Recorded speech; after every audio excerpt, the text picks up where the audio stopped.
Hello, my name is Megan Doyle. I'm an assistant professor in the College Success Department here at Johnson County Community College.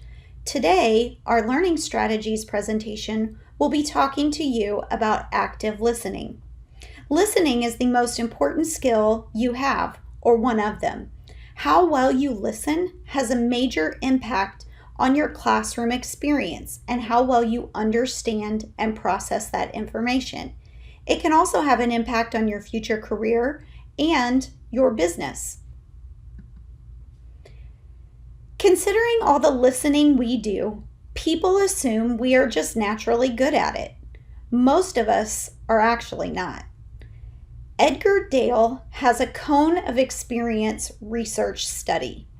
In this study, he found that we really only remember 25 to 50% of what we hear. I don't know about you, but I don't really think those are real good statistics.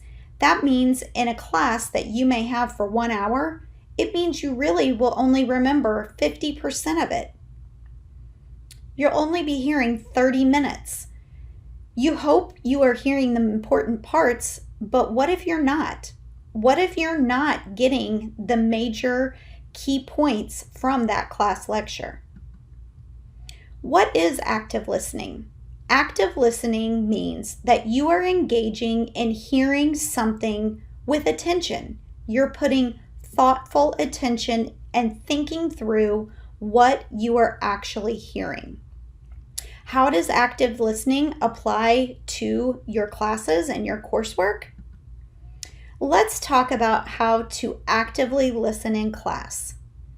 Active listening is a learned behavior.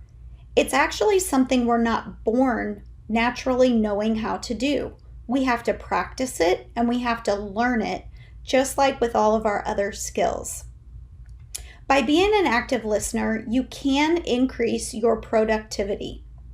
Seeking to understand the message rather than passively just hearing the words is what the goal for active listening is.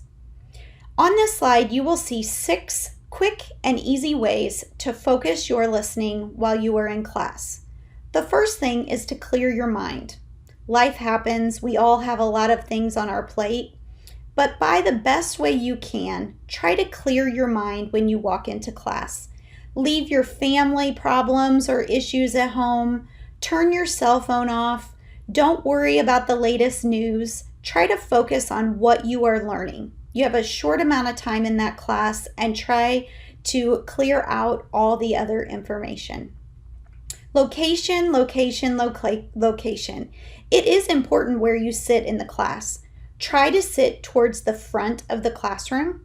By doing this, it helps you not get distracted by all the people in front of you. There have been studies that have shown that people who sit in the front of a class are more likely to receive A's and B's than the people who sit in the back of the room who don't have as high of grades in their course. When you are in class, think about your professor's verbal and nonverbal signs. Are they pointing at the board? Do they keep tapping at things on the PowerPoint? Are they highlighting things when they're on the computer and they're sharing that screen with you?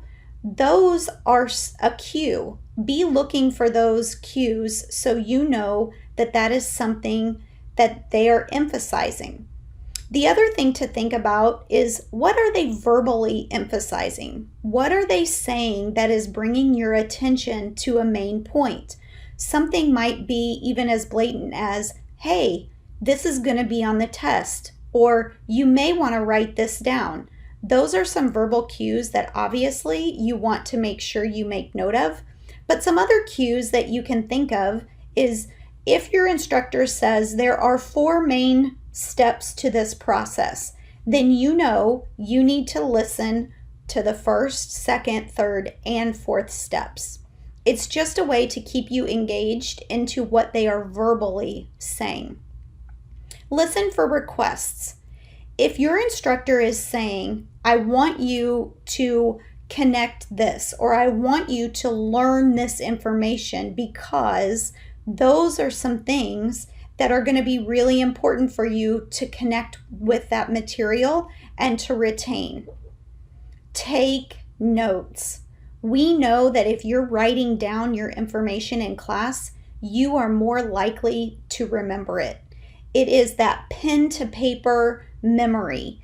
If you think of something in class while you're talking about a new process and it reminds you of when you were a kid and you were building another project, write that down in your notes. Draw a quick picture of what it was that you built.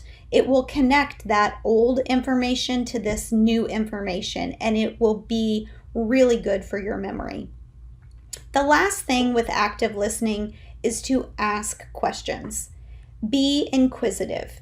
Trick your brain into being interested in the topics that maybe aren't as interesting to you. By asking questions as human beings, we are naturally geared towards answering them. By asking questions in your notes and writing those down, and later going and looking them up, or even asking your instructors during or after class, I think you will be amazed at how much deeper and richer the material is for you and how well you can connect. Thanks for listening.